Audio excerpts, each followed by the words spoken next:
All right, welcome back to the last interactive session of the course,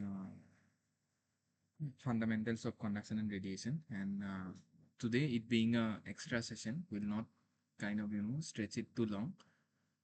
Of course, the agenda is that we'll discuss some small aspects of radiation heat transfer. I mean, some practical aspects which we had not visited in the previous week. But having said that, we'll not you know go into newer topics. As also we discussed in the previous session.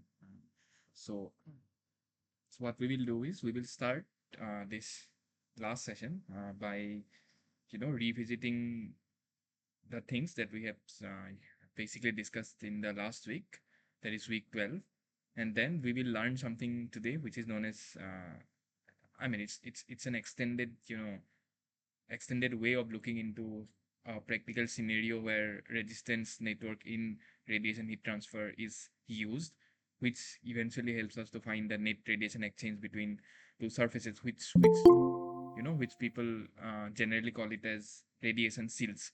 So the idea is we'll look into uh, the more practical scenario of where a radiation shield is used and how to basically calculate the net radiation exchange between two surfaces when there is a radiation shield in between. Okay, so we'll look into that.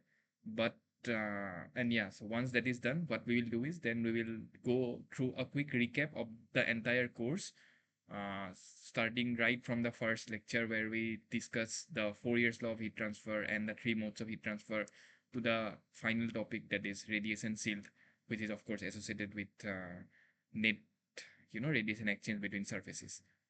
So that's the agenda of this last session. It being, again I repeat, it being an extra session, we will not stretch it to the length of an usual session that we have. Rather, we'll keep it simple and we'll keep it open. If you have anything to ask with respect to any of the assignment problems that you are facing, and of course if you have any doubts pertaining to the final exam that you are supposed to give, you can obviously discuss, and if there are any clarifications needed, we can discuss it now, or in fact we can take up the questions and then post it in the discussion forum of the course for further clarification. Okay, so that's the agenda. So let's start. So before that, like, if you have any questions, you can feel free to ask, or we will start with whatever left to be discussed, and then the final recap of the entire, you know, not will not go through obviously the details, but the entire things that we saw it throughout the course.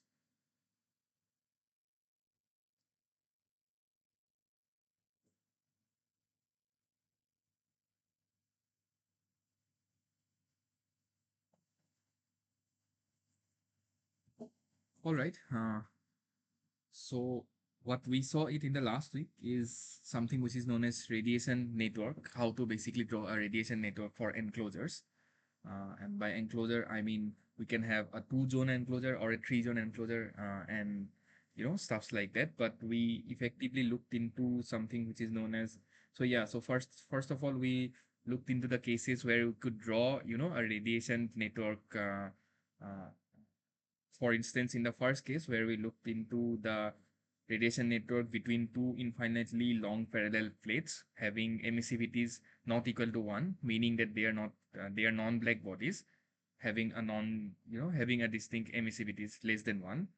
And we drew the radiation network. If you remember, so in the last to last class, we looked into how to basically draw a radiation network where we choose the emissivity nodes, and then we essentially account for into two resistances. One, the space resistance that arises because of the orientation of the surfaces, which of course is a function of the area and the respective view factors that we saw. The other resistance, we call it as the surface resistance, which arises because of the fact that your surfaces are now non-black, which means that if you see that since your emissivity is not equal to 1, therefore you will have a finite surface resistance. And then you have this space resistance, and then again you have the surface resistance for your body too, which is basically this. Okay.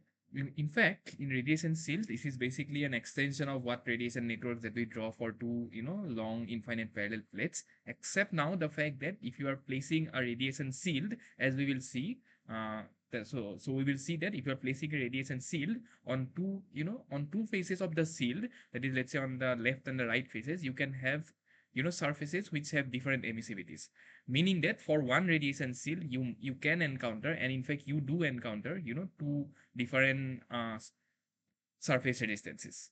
So that we will see, and when we'll draw the picture and we'll also solve a sum associated with that, things will be much more clearer in this regard. But this is how effectively we draw a resistance network. And then what we did is we argued that since these surfaces are infinitely long and of course they are parallel, which means that we use the summation rule to effectively, come up with the conclusion that their respective view factors, for instance f12 and f21, is basically equal to 1, because of the fact that under no circumstances radiation leaving either of the surface will come back and fall into the surface alone. Okay, so with that we established the relationship how, the net radiation, so this q12 is the net radiative flux, and which of course we learned it in the first class, that this net radiative flux is itself nothing but your, difference between the radiosity and the irradiation. And effectively you can write this in terms of the using a radiation network in terms of the difference in their emissive power divided by the summation of the resistances, which simplifies to, just these terms in this case.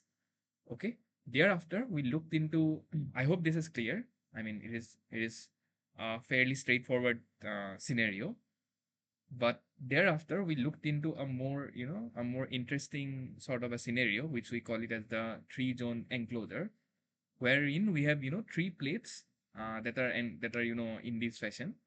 uh, and of course it's not necessary that the three plates need exactly to be just in these orientations only. You can So in the next numericals that we solved after, going through this three zone enclosure, we saw that we can, even if, we might have, we might have multiple surfaces, but you can map, a given physical picture into a three zone enclosure by using certain assumptions, and that is exactly what we saw in the problem that we solved last week.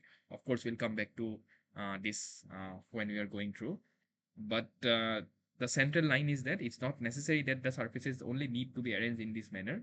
You can form your own three zone enclosure problems, depending, of course, you need to consider certain assumptions as we saw it in the problem. But the essence is that so long as the physics of radiation is satisfied, you can frame your own three zone enclosure problems for the ease of solving the particular problem. Okay, so we saw that basically if we have a three zone enclosure, then the radiation network effectively, looks something like this, where we first started that we so what we did is we started now from the radiosity nodes and drew the corresponding space resistances that would basically look like this. And then since these surfaces are non-black, we extended the radiosity nodes to the emissive power nodes. And of course the fact that since now we have a radiosity node and an emissive power node, this means that the emissivities are not equal to 1, meaning that the surfaces are of a real surface, and that's why we have the respective surface resistance of this form. I hope this is clear why we drew the radiation network in this manner and not anything different. Okay.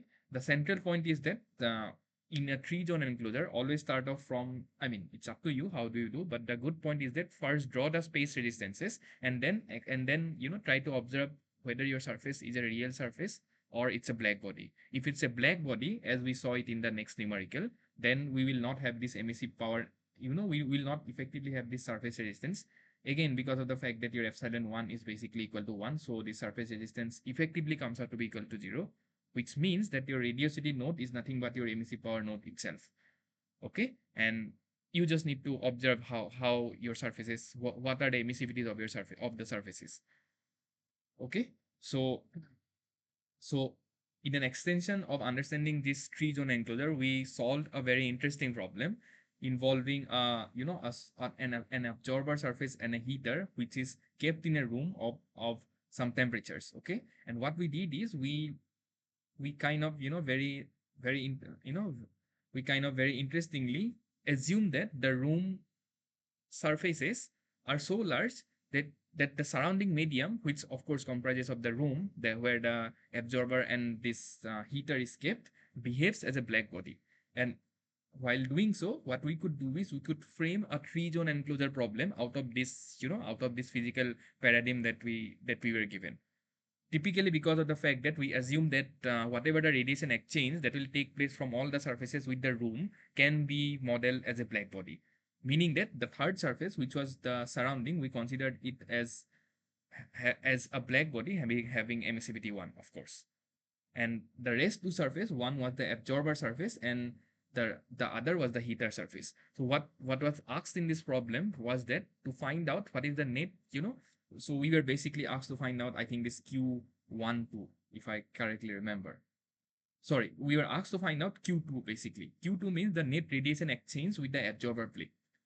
Okay, so this is what we were asked to find out. And one of the ways, as we saw it in the last class, of solving this problem is by using a three-zone enclosure. And for that, we took the very assumption of considering the room as a black body, which is large enough such that, it kind of, absorbs all the radiation that is coming from the other two surfaces.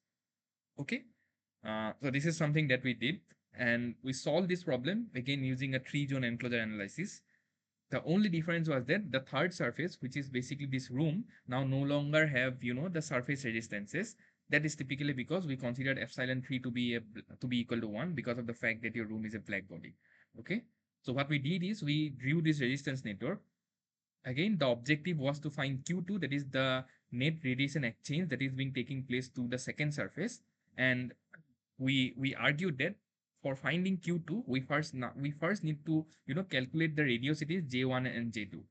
And for calculating the radiosities, if you looked into the lecture, if you looked in the video of the last week, what we did is we applied Kirchhoff junction law at these two, you know, I mean, the law is called Kirchhoff's law when you apply it for electricity, but it's in general the same law that we apply everywhere, because now you can model an effective resistance network similar to your, electrical analysis.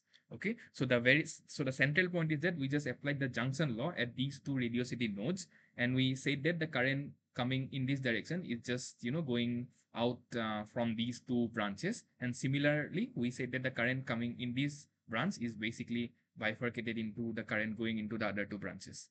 That's what we did. We applied this junction law, wrote two equations. So this is what the junction law looked like. Wrote two equations involving the unknowns J1 and J2, if you remember. But having said that, we fell into so we ran into a problem where these view factors were also unknown. For instance, this F13, F12, and this F23. Okay, these are the respective view factors that come because of the fact that now we have three surfaces: the room, the absorber, and the heater. Okay, so before eventually finding out the unknown J2, what we did is we used the view factor analysis, the summation rule, the reciprocity rule, and the very assumption that we now consider a imaginary surface, which is, which is symmetric with the heater surface. Okay, and what we did is we we assume that whatever, I mean, it's not assumption, it's a consideration that whatever the, radiation that is coming from the surface 2, that is heating surface 3, must pass through this imaginary surface 2 prime. Okay, in doing that, we were able to, evaluate the unknown view factors F13, F12, and F23 using, of course, the fact of the summation rule and the view factor reciprocity. Okay, so this is how we did. I mean, if you didn't get a chance to, look this numerical, please see the video of the last week and how we basically solve these view factors. Okay, so once the view factors are known, all we need to do is just solve the two equations that we wrote, and then we basically solve this radiosity J2. And once the radiosity is known, all you need to do is, in order to get the net radiation exchange, it is nothing but the emissive power minus the radiosity divided by the surface resistance. Okay, so that's how we calculated Q2, and this is what we did up to the last class. Uh, I'll stop here again for a couple of minutes. Uh, and of course, we saw that Q2, the net heat transfer to the absorber came to be around 77 kilowatt. Okay. All right, I'll stop here for a couple of minutes. If you have any doubt associated with this problem or any of the, previous problems where we extensively use the view factor, where we use the concept of radiation view factor, and the fact that you can write your effective net radiation heat transfer as a resistance model is what we did. And if you have any doubts on that, you can, you know, feel free to ask me on it. Okay, I'll stop here for a couple of minutes.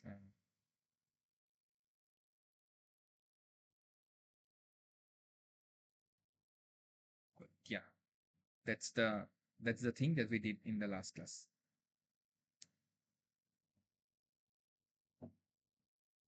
Okay, if not, I hope you are so I hope that you are now, you know, fully comfortable with using resistance network and the view factor analysis and all those things that we did. And this, you know, this understanding will extend to something which we generally call it as the radiation seals. Okay, and we'll try to understand what radiation seals are and why do radiation seals are used, and then try to calculate what will be the net, you know, radiation exchange or the net heat transfer, that is the radiation heat transfer between two surfaces when there is a seal, when there is a radiation seal that arises in between the surfaces, and when there is no seal. Okay, so I begin, and of course at the last we'll do a recap of the course as I said, and this is the final agenda for this session. Okay, so I'll begin by asking a question that, do you have any idea what radiation shield is and why radiation shields are used, and a practical examples where people use radiation shield? There are many cases where radiation shields are used, but can you just give me an idea what is radiation shield and where radiation shields are used basically?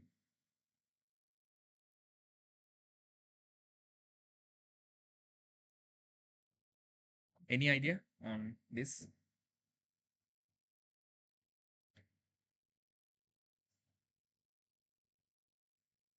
Uh, just to confirm, like, did you heard about this name, radiation shield, before, or it's the first time that you are kind of, you know, hearing this?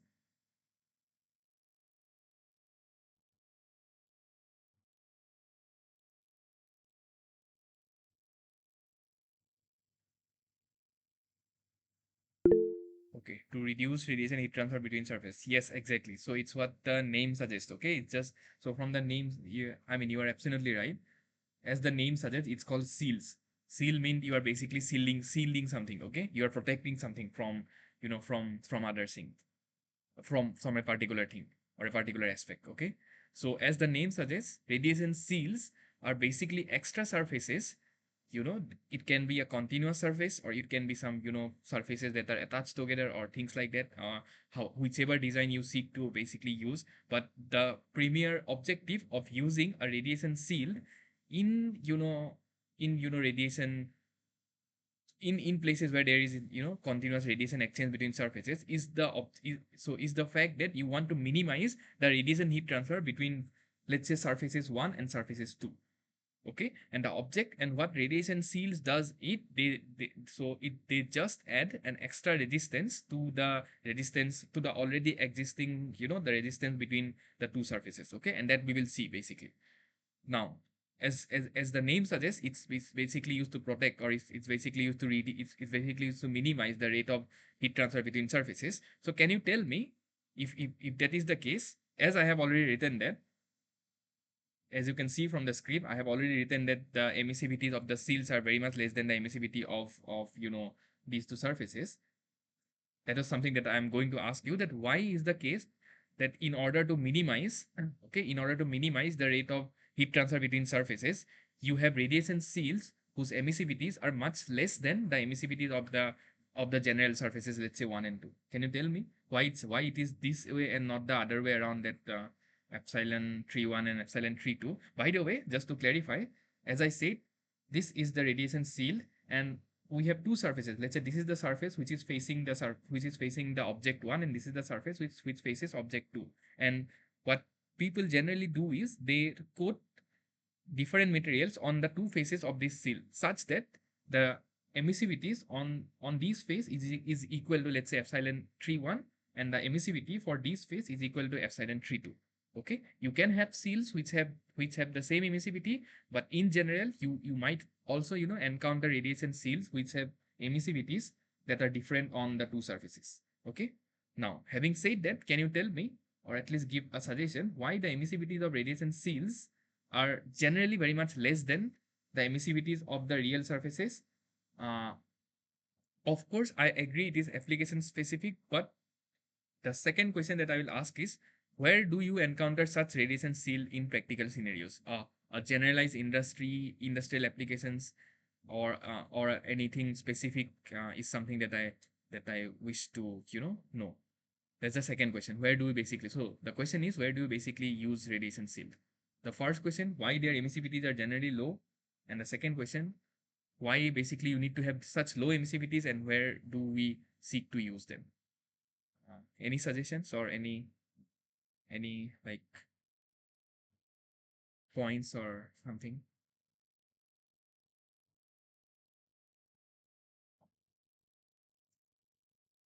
So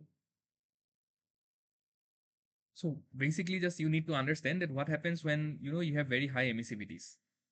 Uh,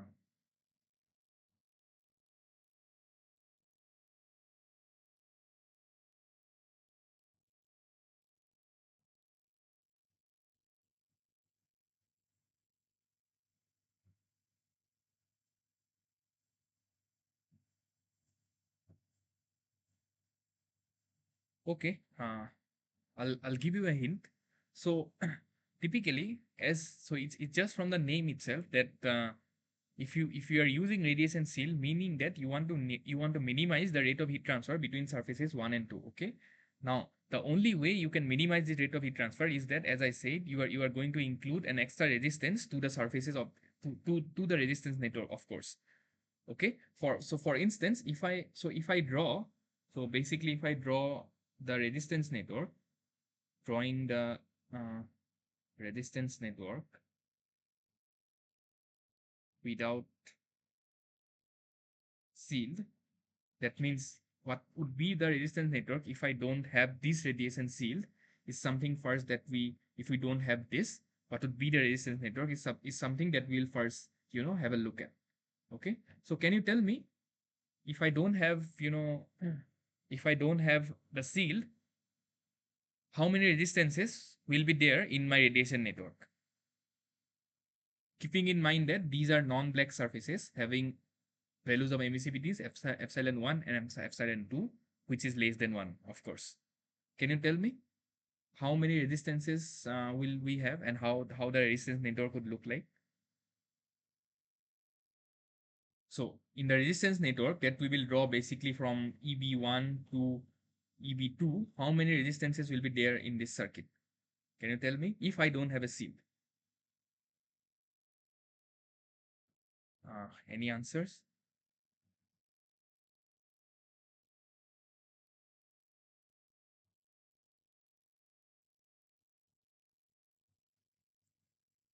Okay, so let's work it out and let's try to see.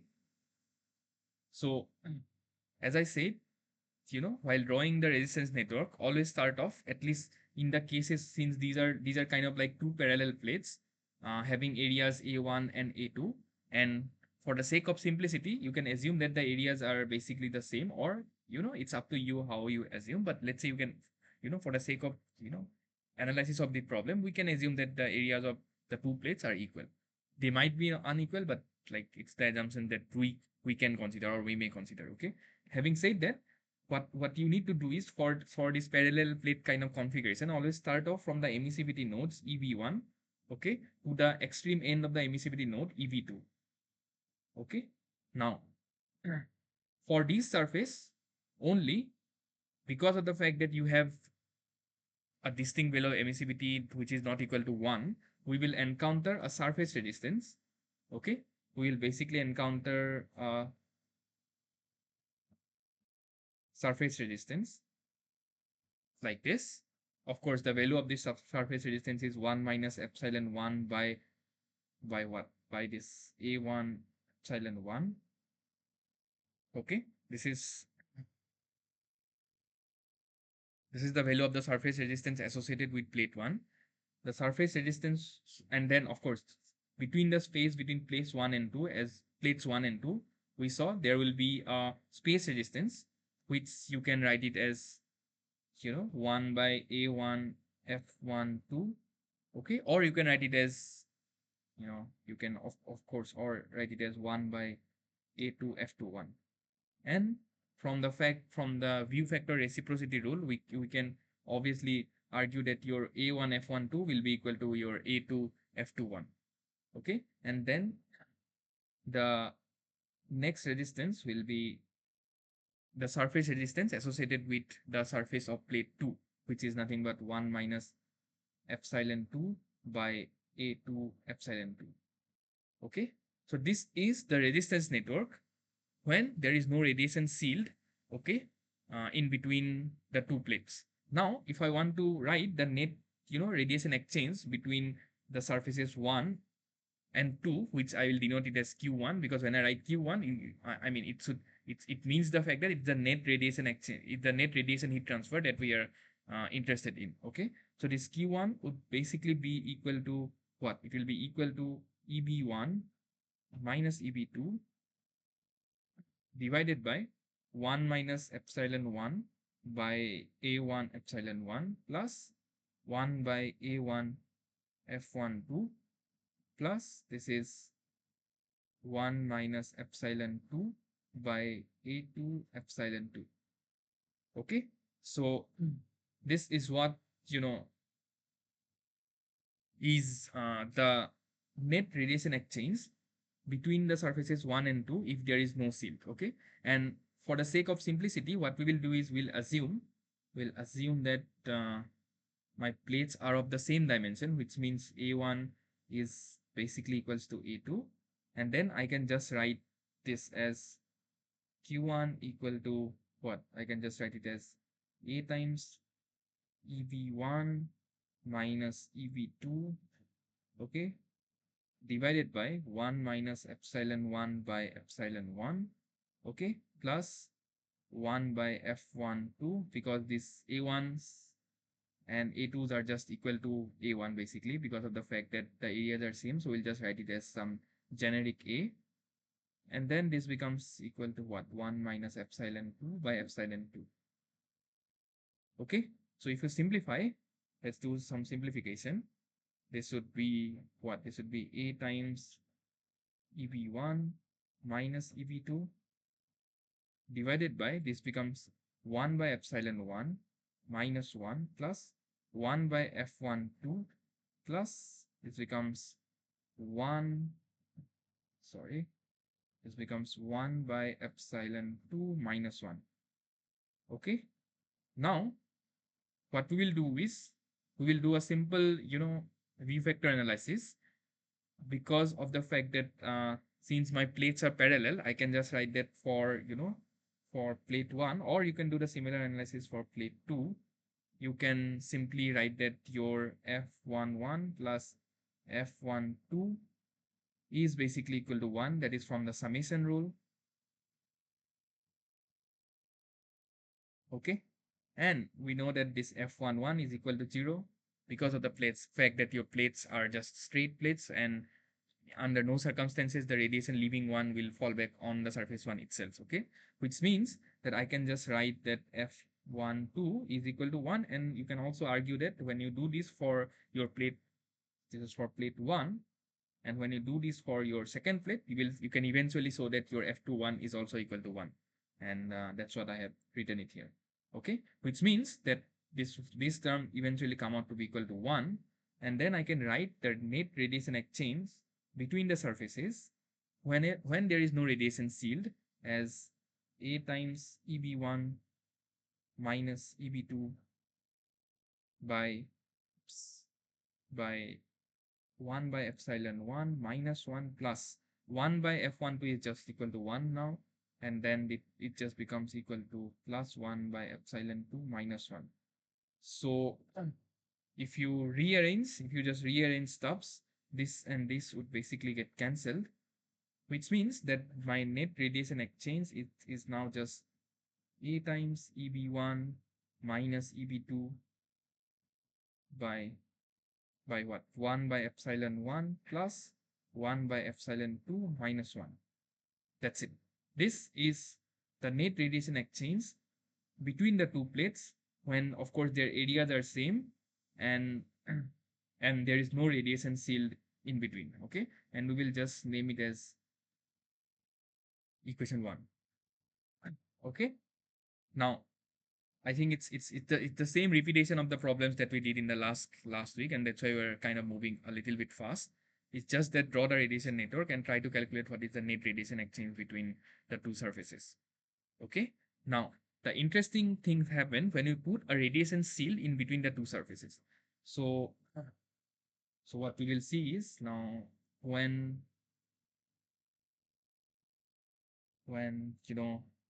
we put a radiation shield. Okay, if we now put a radiation shield, let's see what the radiation network first look like. Okay, so it would be EV1, and then we will encounter a surface resistance for the surface 1. It is 1 minus epsilon 1 by A1 epsilon 1. That is for the first surface. Then we'll have the radiosity node for the first surface, that is J1. And then what we will now have is, since we are now putting a radiation shield, which is basically this, there would be now, so the surface resistance is taken care of here, and then there would be one space resistance between the surface 1 and the shield 3. Okay, and this space resistance, as you know, this would be what? This would be 1 by A1 F13, or you can either write it as 1 by A3 F31 from the view factor reciprocity rule.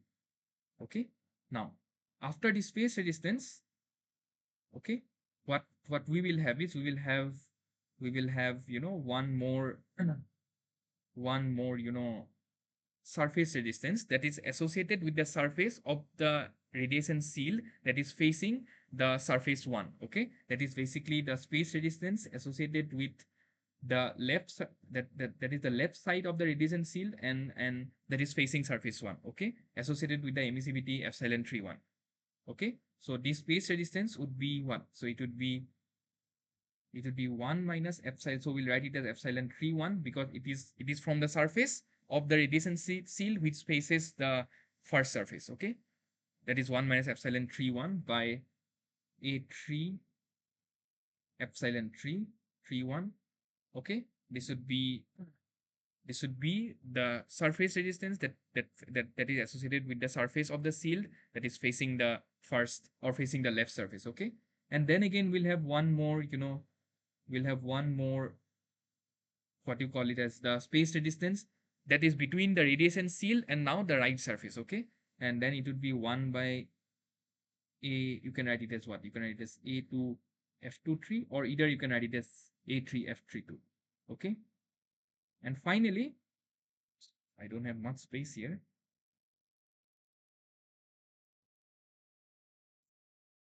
Okay, and finally we'll have one more, surface resistance. That is because of, my surface 2, which is the right face. Okay, and this surface resistance is of course 1 minus epsilon 2 by A2 epsilon 2, and this is the radiosity node of the right face, which is at temperature T2. Okay, so you can appreciate that when we add a radiation shield, these three resistances are, come into the picture, which was not there when we didn't have, a resistance shield in between, and we just had the space resistance 1 by A1 F12 between the surfaces 1 and 2 itself. Okay, so the very idea of radiation shield, as you have rightly pointed out, is that of course it decreases the rate of heat transfer, and it decreases by increasing the means of resistance that arises between the extreme ends of the emissivity nodes. Okay, so just like, you put, so we solve the problem in in conduction, where we put an additional airstrip between two plates just to increase, the resistance such that it minimizes the heat transfer. In the same spirit, when we have radiation shields, it adds surface resistances. For instance, it just adds this surface resistance. Oops, I think I made a mistake here. I made a mistake here. There will be one more surface resistance, which of course I didn't draw. So yeah, so there will be one more surface resistance, right? And that surface resistance will arise because of the fact that, you have this, you have the other face of the shield which is facing the surface 2, okay, associated with the emissivity epsilon 3 2, which means there will be one more resistance that will come into the picture. Okay, this is 1 minus epsilon 3 2 by A3 epsilon 3 2. Okay, and then we have the other resistance. For instance, we have the 1 by A2 F23, and the last resistance, which is 1 minus, epsilon 2 by A2 epsilon 2. And then we have this EB2 node. Okay, so this is the resistance network. I'm so sorry, I just forgot to add this extra surface resistance that arises because of the fact that there are now two separate emissivities of the two shield on the either sides of the radiation shield, and because of which we encounter two different surface resistances uh, associated with this radiation shield. Okay, so as you can see, and as I was saying, the radiation shield adds extra surface resistances in two extra and one extra space resistances. So earlier it was just one extra space resistance, that was 1 by A1 F12, that arises between the two radiosity nodes J1 and J2. Of course, this is J2. Okay, and now as you can see, we have 1, 2, 3, and 4. Four resistances versus one resistances, when we had a shield and when we didn't have a radiation shield. And that is the prime reason why, you know, radiation shields actually, decrease the radiation heat transfer between the surfaces, for instance, here, between surfaces 1 and 2. Okay, and you can show that the lower your values of emissivities of your shield, the better, you are shielding your, the two extreme surfaces. Okay, and that you can easily argue from if you just write the resistance, and then you can easily say that if your this value is small, that means 1 minus of this value is actually large, which means the denominator is large, and that's why your you know net radiation exchange will be less. Okay, and that's typically the reason why radiation shields have lower value of emissivity with respect to the parent, surfaces. Okay, and the final question was what I asked is that where it is used. Typically it is used in many applications, and one of the most important applications where radiation shields is used in nuclear reactors, where if you want to minimize so there's something which is known as ion radiation, and if you want to minimize the ion radiation going out of your going out of your nuclear reactor, then you can put radiation shields which basically drops down the radiation heat transfer that arises between let's say the cladding and the or in fact it arises between the surfaces, which have of course different temperature, and yeah, and of course this surface too could be thought of as like surfaces which is away from the central space of the reactor. Okay, so just so that since we want to minimize the net radiation exchange, that's why we kind of put radiation shields in in typically in reactor designs and so long and things like that. Okay, so having said that, let's now try to write down the net radiation exchange now between the surfaces 1 and 2 in the presence of this particular radiation shield. Okay, that is the surface 3 to be precise. Of course, with the assumption that A1 is equal to your A2 is equal to your A3, and this is equal to some A. Okay, so if we do that, and then if I want to write Q1, it's again equal to the difference between your emissivity nodes, which is EB1 minus EB2, divided by the summation of all the resistances. Okay, I'll write it as what? I'll write it as R total. Okay, where now your R total, oops. So now your R total would be the summation of all these resistances, resistances that we drew. And let's write it down and try to see what we end up getting. So it is 1 minus epsilon 1 by So since the areas are same, we will not write the areas here, and we'll bring, the area thing into this space, because A can be taken common from all the terms that we basically wrote here. Okay. So it is just, so we'll just write it as 1 minus epsilon 1 by A times epsilon 1. Okay, for this. And the next term is 1 by A times F13. Okay. And of course you can also argue that when you try to find, and of course you can now argue that, since these plates are large enough, so this F13, that will be the fraction of radiation coming from 1 that falls on surface 3, is eventually equal to 1. So you can just, because F11 is not equal to 0, and F12 is not possible, because they're just sealed in between these two surfaces. Okay. So this F13, you can argue it to be equal to 1. Okay.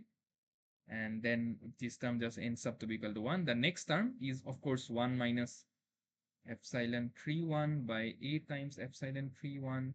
The other term, of course, is 1 minus epsilon 32 by A times epsilon 32. Okay. Plus, I have 1 by A times epsilon 23. Again, epsilon 23 is now equal to 1. You can just, I'll write it down and then I'll say it is equal to 1.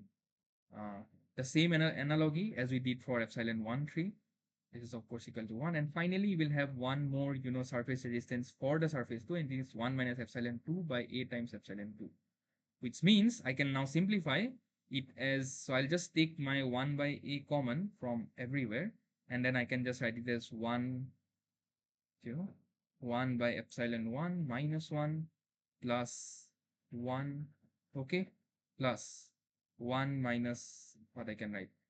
I can write it as, okay, I'll write this as 1 minus, 1 by epsilon 31, okay, minus 1, okay, this is for this surface, and then I can write it as plus 1 by epsilon 32 minus 1 plus, this is 1 again because of the fact that this whole term is equal to 1, and then I have plus 1 by epsilon 2 minus 1. Okay. So what we have is, we have this minus and minus 1 getting cancelled. This minus 1 and this minus 1 is essentially getting cancelled, which means I have what? I have 1 by A times 1 by epsilon 1 plus 1 by epsilon 2 plus, am I making a mistake here, or okay, no, I think I'm not. Okay, so it is 1 by epsilon 1 plus 1 by epsilon 2 plus 1 by epsilon 31, okay, plus what? Plus 1 by epsilon 32, okay, and then this is minus 2, if I'm not wrong. Okay, this is done, this is done, this and this is done, and then we have minus 1 here and we have a minus 1 here. Okay, so this is basically the R total that we were writing. Okay, this is basically this R total. And now if I write this Q1 now in the presence of sealed, okay, it will just be equal to your EV1 minus EV1 minus EV2, okay, times the area divided by 1 by epsilon 1 plus 1 by epsilon 2 plus 1 by epsilon 31, okay, plus 1 by epsilon 32, okay, minus 2. Okay, so that's it, guys. So this is your, this is your net radiation exchange between surface 1 and 2 if there is a radiation seal, if there is one radiation seal that is being placed in between the surfaces 1 and 2, basically. Okay, so we'll just name it as equation 2.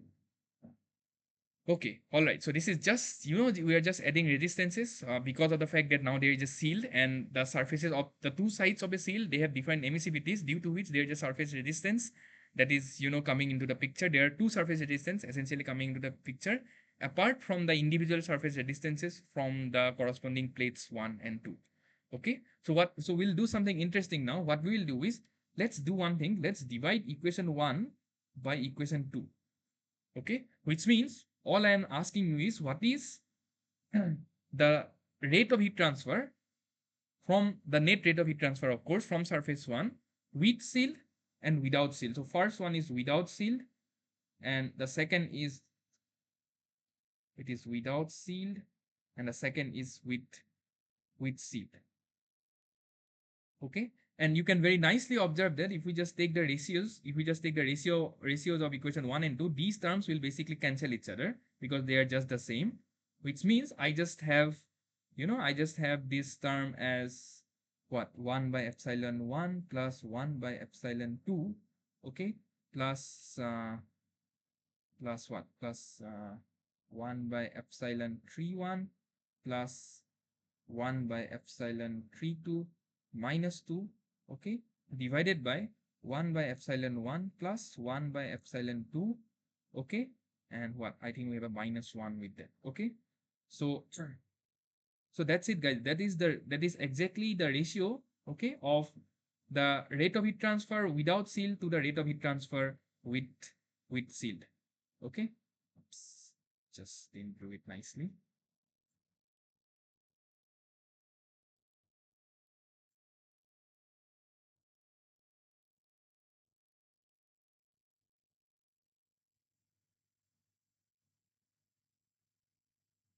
All right, I mean, this will be all right, guys. So let's name this as equation 3.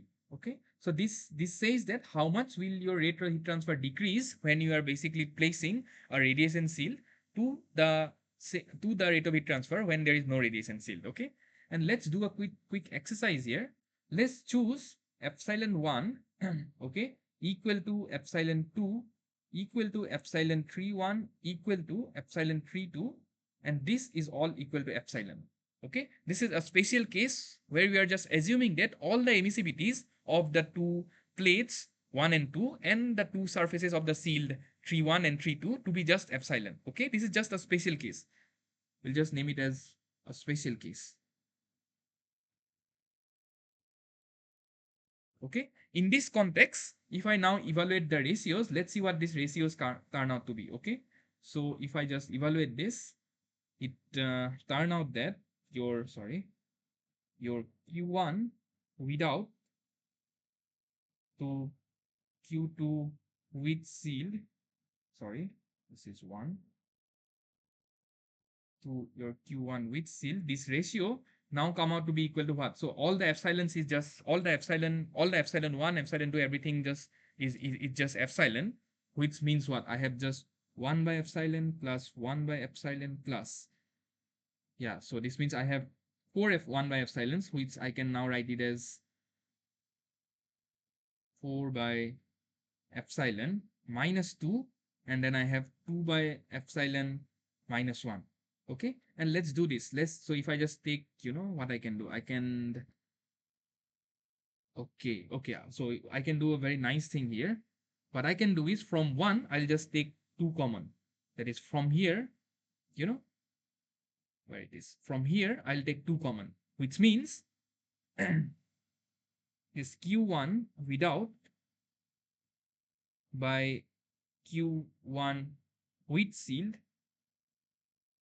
Okay, this, if I take a 2 common, it just turn out to be 1, just turn out to be 2 by epsilon minus 1 times 2 by epsilon minus 1.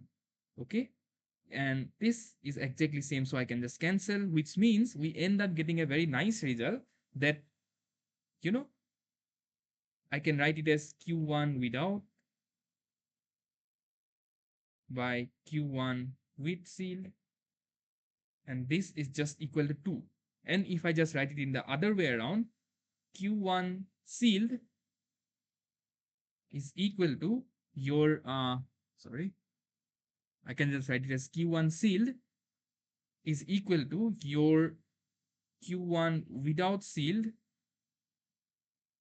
by 2, or it's just 0.5, or you can just write this 0.5, whatever you wish to write. Okay, which now means the most important conclusion is that if I have a radiation shield placed in between two surfaces, okay, and under the special circumstances when the emissivities of all the surfaces are same, then just by placing one radiation shield in between two surfaces, my rate of heat transfer just become half. That is exactly what what we are essentially getting here, which now means that if I have, so similarly what I want to say is that you can similarly show that for n radiation shields, okay, of course having the same emissivities, having the same emissivities with surfaces 1 and 2, you can show that rate of heat transfer with shield is equal to rate of heat transfer without shield by n plus 1. Okay, that's typically the more general conclusion of equation 4 that we just now got. For instance, if I just have one shield, I just, which means n is equal to 1, which means my q shield is equal to q without divided by 2, and that is what exactly we got here. Okay, and this is one of the very important results that you guys need to appreciate, so as to how radiation shield basically decrease the rate of heat transfer. Yes, you need to understand that this equation 4, and we name it as equation 5. Okay, this is true so long as so long as this must hold good, so long as this thing must hold good, and of course it's a special case that we are just now considering. Okay, all right.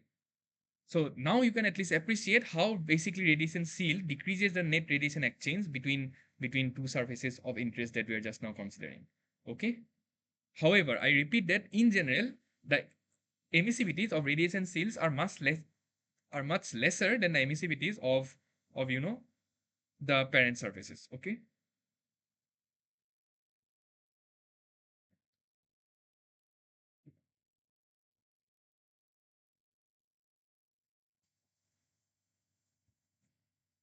All right. I'll wait here for a couple of minutes, and of course we will see how uh, so we'll basically solve a numerical involving radiation shield, and then this will indeed prove that yes,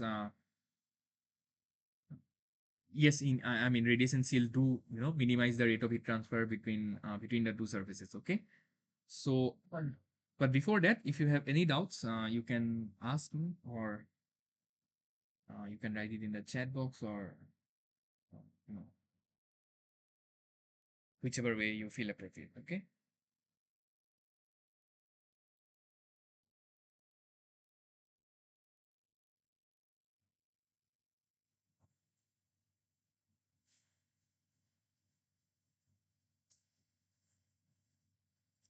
All right. So I hope this concept of using radiation shield is clear. And just to be, just to be more,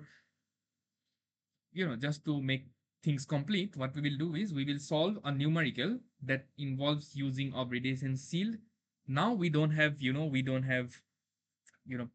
parallel surfaces. We instead have cylinders, kind of like concentric cylinders having surfaces of, concentric cylinders. Okay. So this is what the problem that we will be solving. You can have a look at this problem. Mm. As it says, a cryogenic fluid flows through a long tube of 20 diameter. This means there is this tube whose diameter is 20 and there is a fluid that flows through this tube. Okay. These properties of this tube is, of course, its emissivity is epsilon 1. Okay. And the emissivity Of course, its emissivity is emissivity is epsilon 1 having the value of 0.02 and its temperature is 77 degrees Celsius, 77 Kelvin. This tube is concentric with a large tube of 50 diameter. This means there is this tube whose diameter is 50, and also the emissivity of this tube is 0.05. Okay, with temperature 300 Kelvin.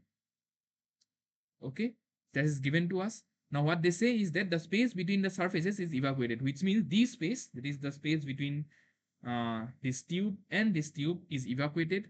What they are asking is calculate the heat gain by the cryogenic fluid. That is, they are asking is what is the heat gain by this fluid, okay, per unit length of the tube. That means when L is equal to 1.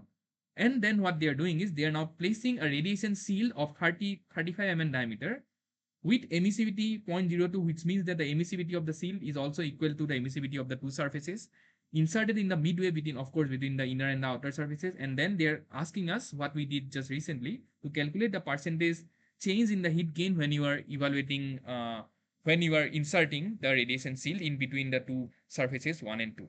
Okay, so that's what the question is asking. It's a straightforward question. Okay, so we'll try to solve this question, but before that I want you guys to have a look at this question once again. So the question is very simple.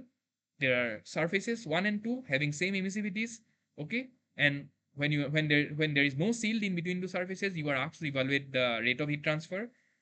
Given that the temperatures are known and the areas are known, you are asked to calculate the rate of heat transfer per unit length. And now that you are placing a radiation shield of equal emissivity uh, placed in the midway between the two surfaces, you are asked basically to to evaluate the percentage change in the two scenarios, one with shield and one without shield. Okay,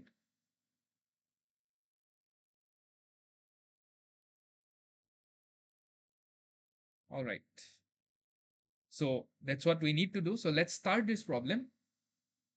Of course, when we solve the numerical problems, as we saw it repeatedly, we need to start off with the assumptions. Uh, for the sake of time, I'll not write the assumptions, but it's always good to mention the assumptions. So we'll consider that the surfaces are diffuse and gray, and you have uniform irradiation and radiosity. That's the thing we had been doing when we are using the resistance network. Of course, we will also assume that there is no conduction resistance taking place between the tubes. So the only mode of heat transfer is radiation here. Okay, and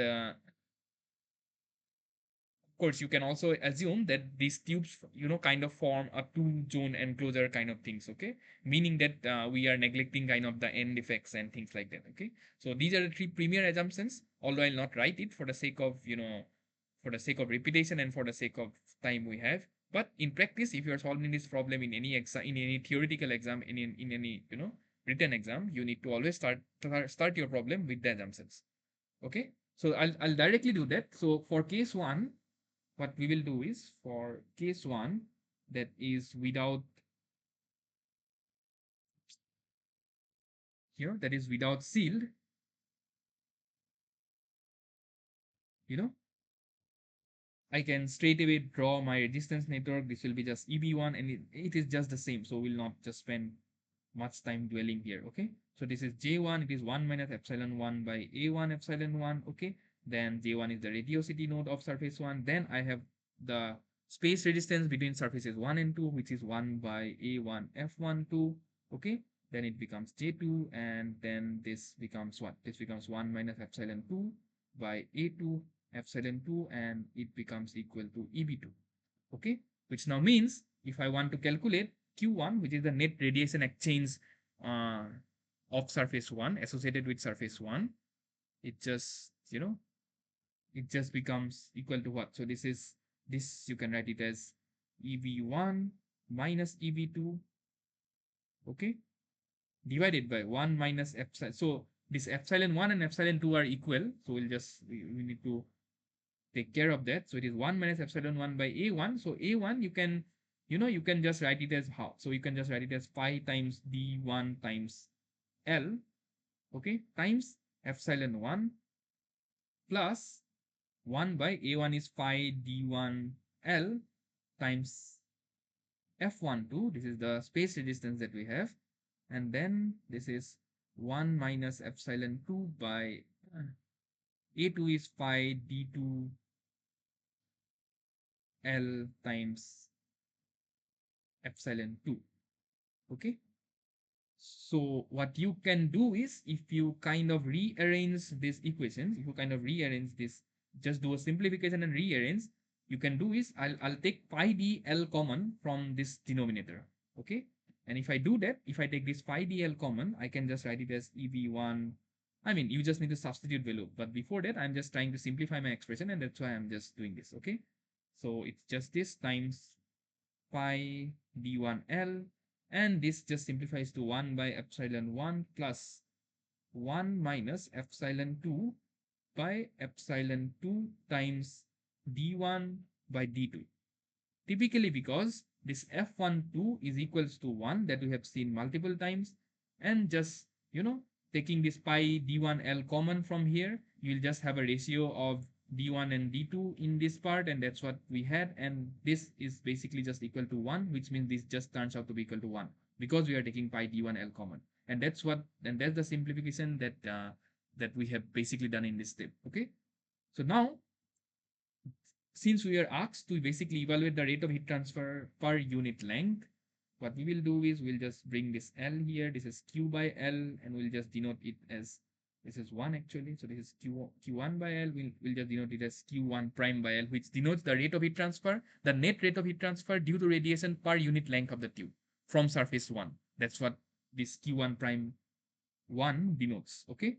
And then if you just simplify, this just comes out to be equal to sigma times T1 raised to the power 4 minus T2 raised to the power 4, the usual, Stephen Boltzmann law, and then this becomes equal to pi times D1 is, I think, given to you. Okay, I think the diameter is 20, so it just becomes 0.02 times, I think that's it.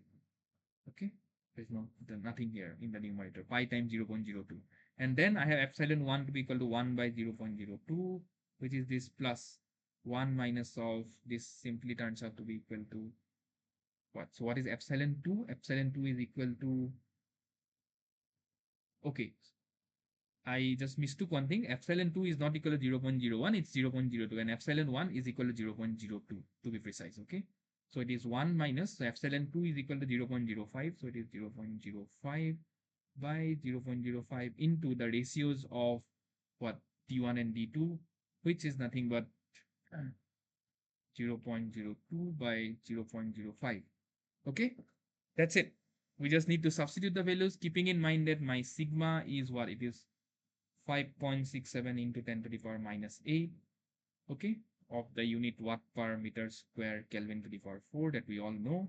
Okay, and then if you just plug in this value of sigma and just calculate q1 prime, I have done it at my end, you will simply get as 0.50 watt per meter. Okay, that's it. This is the value of your net radiation exchange between surface 1, okay, when there is no shield. In the same spirit, okay, in the same spirit, if you so I'll not so so in the second case, what you need to do is, you basically need to consider radiation shield. So so in the second case, if you want to if you want to write it the same rate of heat transfer now in the presence of shield, it will basically be equal to the same thing, EV1 minus EV2, but now there will be more resistances, as we just now saw. Okay, and then we have to do summation of all the resistance, which I generally take it as R total.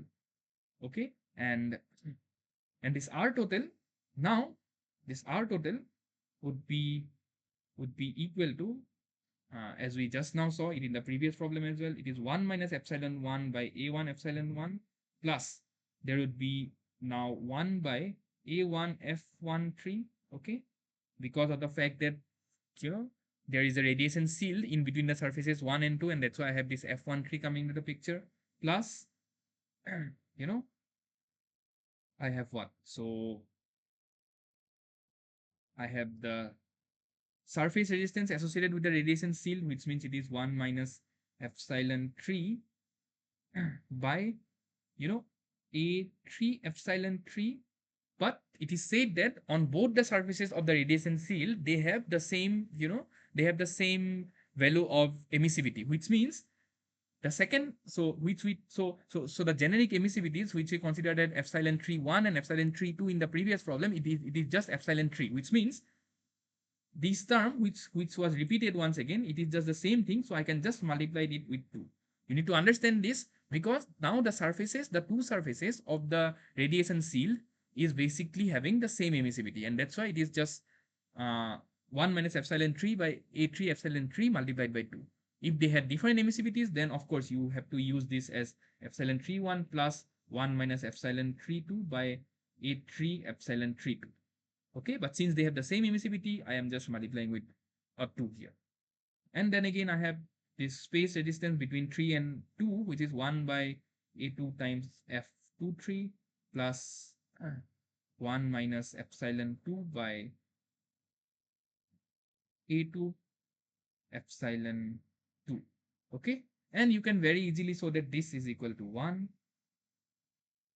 Okay, because of the fact that your cylinders are concentric. Okay, and this is of course equal to 1. Okay, and then if you just plug in all the values of these areas, okay, and these emissivities, okay, because of the fact that, so you know everything, right? You know all the areas, you know all the areas, you know all the emissivities. So if you just add the value of, so it's just that you need to just plug in the value of all these things, you can basically show that. I'll just write the result because it's just the numerical thing that you need to do. You can basically show that your Q prime with shield is basically equal to minus 0.25 watt per meter, which means that you now face, so we had, so earlier it was point, if I remember, it was zero point 0.5, okay, 0.50 if I didn't have a seal, and it reduced to 0.25 when we had placed a radiation shield. Okay, so we had 50% reduction, as you can see. We have 50% reduction in the net radiation exchange, or in the net radiation heat transfer. Okay, when we just used a single shield between the two concentric surfaces, T1 and T2. Okay, so we just had 50% reduction. So that's the idea of using radiation shield, and I have just now illustrated with a numerical. All right. I hope you are absolutely clear why we basically considered this. We considered this F23 as equal to 1, and here also there is an inherent. Actually, here is an inherent. 1 by 1 by. So this I have simplified it actually uh, from the fact that this F12 is equal to 1. Okay, and in the similar speed, I have just said that this F13 and F23 is also basically equal to 1, and that you can easily realize because you are placing a same concentric cylinder in between the surfaces 1 and 2, which means you can only have F13 which is equal to 1 and F23 is equal to 1. Again, because of the fact, just by using the summation rule and the physical picture that no radiation that is leaving surface 1 can strike surface 1 back, and similar analogy for surface 2.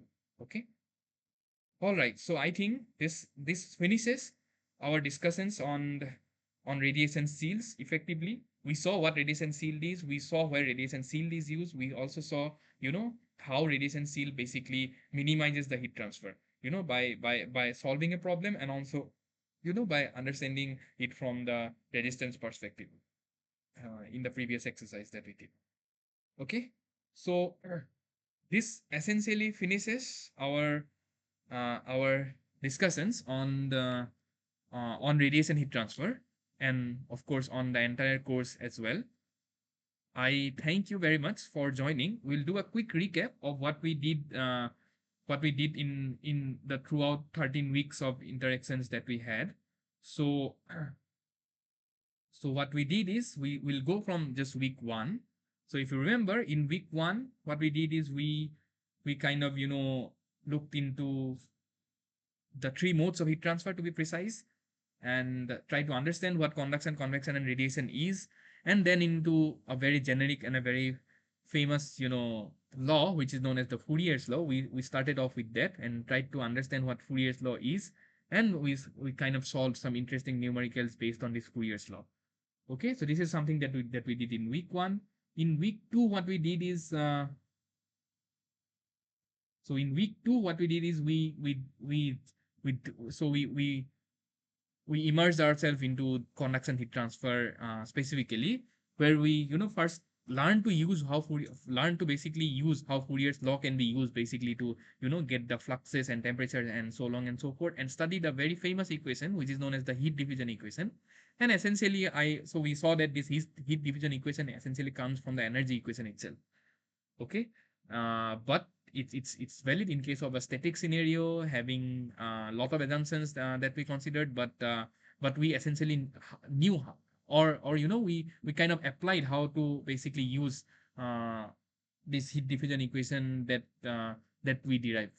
Okay, and then looked into a very interesting problem, or I mean a very interesting scenario of heat generation, and what the temperature profiles would be when there is a heat generation taking place inside a slab, or heat generation taking place inside cylindrical geometries.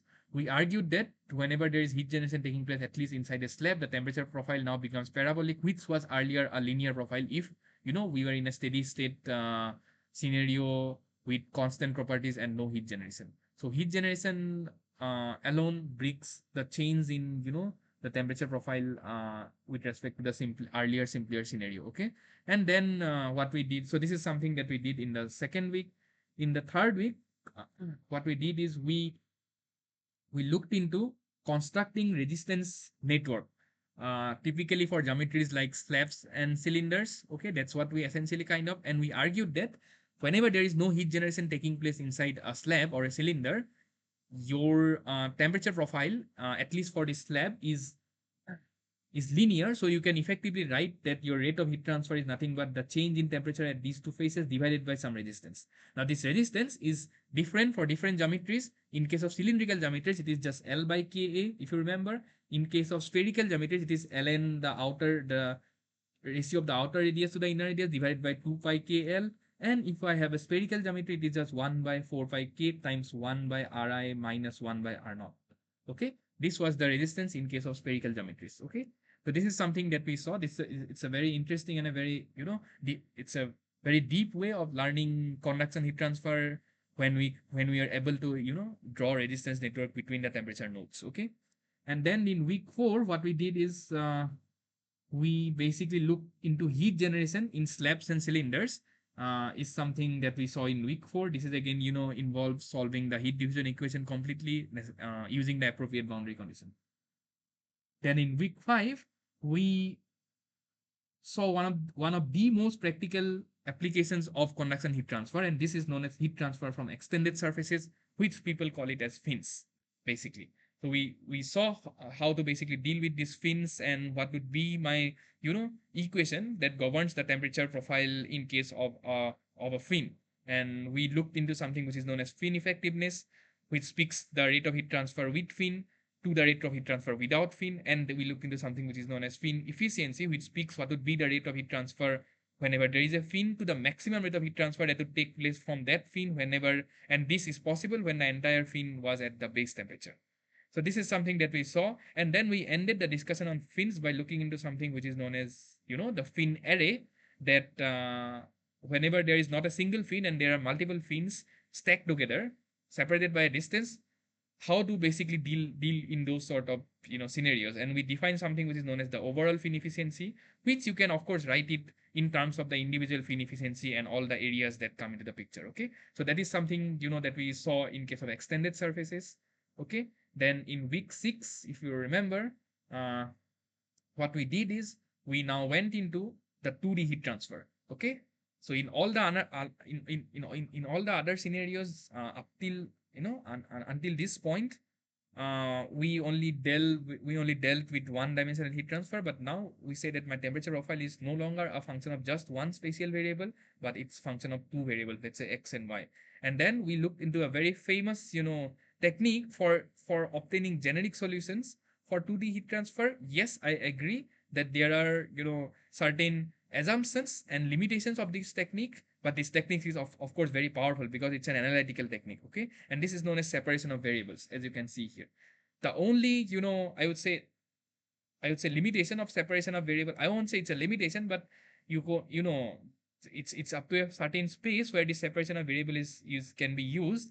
That is because of the fact that your governing equation needs to be homogeneous, and the boundary conditions, not necessary that they need to be always homogeneous, but if they are non-homogeneous, you need to make your boundary condition homogeneous if you are to use separation of variables. Okay, so that is, so although it's very powerful, this is something where the separation of variables suffers its limitation. And then we looked into another technique, that is solution by shape factor, where for particular geometries the rate of heat transfer is nothing, is just proportional to, the temperature difference times k times the shape factor. Okay, and where the shape factor for certain geometries were a priori known to us. Okay, and at last we learned something which is known as the method of superposition. Basically, this is an additional method which helps us to basically use, the method of separation of variables, where, sometimes if the boundary conditions are not, homogeneous, or, I can have two cases where, directly you cannot use the method of separation of variables, but if you use superposition, you can use the method of separation of variables. Okay, it relies the more importantly, it relies on the fact that whenever your governing equations are linear, your boundary conditions are linear, you can always use this method of superposition to basically decompose your problem into simpler parts. Not just, so this is not just true for a heat transfer problem, this is true for any mathematical problem whose governing equations is linear and the boundary conditions are also linear. At last, we saw that evidently, if we use method of separation of variable, we end up getting an eigenvalue problem, a corresponding eigenvalue eigenfunction problem, and it just involves, calculating the eigenvalues, which basically is the unknown for our problem. Okay, and we saw that this recipe of a homogeneous governing equation and a homogeneous boundary condition is the perfect, perfect, what to say, it's the perfect plot for an eigenvalue problem. Okay, and that's why we saw that inevitably we need to just calculate the eigenvalues in case of method of separation of variable. In week 7, we increase our domain further by understanding now what is transient heat transfer. And one of the most simplest case of transient heat transfer is the lump capacitance model, where we assume that your temperature is not spatially varying throughout the body. And we argued that for this scenario to be satisfied, your bio number, which is nothing but the ratio of the conduction resistance to the convection resistance for the solid, of course, is less than a certain value, and that certain value we consider it to be 0.1. So when your bio number is 0.1, your lump capacitance model is valid, meaning that your conduction resistances are very negligible, because of the fact that you can now assume that your temperature is spatially, uniform throughout the body. And the only resistance that arises is just the convection resistance that takes place from the interface to the that from the interface of the body to the surrounding fluid. Okay, and under that scenario, uh, we basically ended up, solving the lump capacitance model. The governing equations became similar, and the temperature now just became a function of time. And we saw that we ended up getting a nice little functional expression of temperature, having some form like theta by theta I equal to exponent of minus bio number times Fourier number. In fact, we saw that you can write this argument into many forms. You can write this in terms of, rho. You can write this in terms of the properties of the solid, or you can write this in terms of two non-dimensional number, which was the bio number and the Fourier number, where the Fourier number was the ratio of the two length scales. Your bio number was just the heat transfer coefficient times your length scale divided by the thermal conductivity of the solid. Okay, and then we looked into one more scenario, which is known as a semi-infinite solid. This, you can say, is the other end of the spectrum of lump capacitance model, where now we have a body whose length scale is you can say that its length scale is so long that, heat transfer, takes time to basically propagate through its length. Okay, and we use something which is known as the method of similarity variable to essentially find out what would be now the temperature profile in case of such kind of bodies. We argue that, contrary to, lump capacitance model, where the temperature profile was just a function of time, now the temperature profile would be a function of space, and it will be a function of time for a semi-infinite solid. But the good thing is that we could express that my distance of propagation for a semi-infinite solid, we call it the distance of propagation of the conduction wave front, that was proportional to square root of the thermal diffusivity times the time. You can show that your x, which is the distance of propagation of the conduction wavefront, it was proportional to alpha t. Because of the fact that we have a relation between the length and the time, we could use a similarity variable eta, which was nothing but x by, I think it was x by 2 square root of alpha t, or it was something like that. Okay, I forgot the prefactor, but it should be something like that. So using this similarity variable, the objective was to convert the PDE that governs the variation of temperature into an ODE, basically, in and finally to get the solution. And we saw that the solution was written in terms of a mathematical function known as the error function, and it was basically something like eta by 2, or it was something like this. Okay, so the temperature profile can be written in terms of the error function that we just now saw. Okay, so this was to do with transient heat transfer. And then in in week 8, we started off with semi-infinite solid, solve an example, and then finally we ended conduction by learning how to basically numerically solve the conduction equations using a technique which is known as finite difference method. Yes, I agree, we just expose ourselves to finite difference method, although we say that in using a finite difference method, we convert the given governing equations, the given partial differential equations into, or in fact, you can use finite difference method for solving PDEs, you can use finite difference method for solving ODEs, but the whole objective is that you convert that into an algebraic equation by discretizing the dependent variables. And if you discretize the dependent variable using finite difference method, you can show that you inevitably get an algebraic expression. Now, for the sake of time, and for the sake of the limit of this course, we have not discussed how to solve this finite difference method. Basically, there are multiple ways of solving finite difference method based on how you discretize and based on the domain that you are dealing with. But it can be done, and this is not the scope of this course, and that's why we didn't discuss that. But the idea is that we argued that once you get this algebraic expression after discretization, you just need to have some certain standard procedures, and you have standard procedures for eventually calculating the temperature at each and every nodes that we basically use to discretize our entire domain. Okay, so this was to do with numerical methods involving problems of heat transfer. And then we started off something on week 9, and this is one of the topics that we just finished today, and that is nothing but your radiation heat transfer. And we started off by defining the 4 fluxes of radiation heat transfer, that is the emissive power, the intensity of radiation, sorry, the emissive power, the radiosity, the irradiation, and the net radiation flux, which is just the difference of radiosity and the irradiation.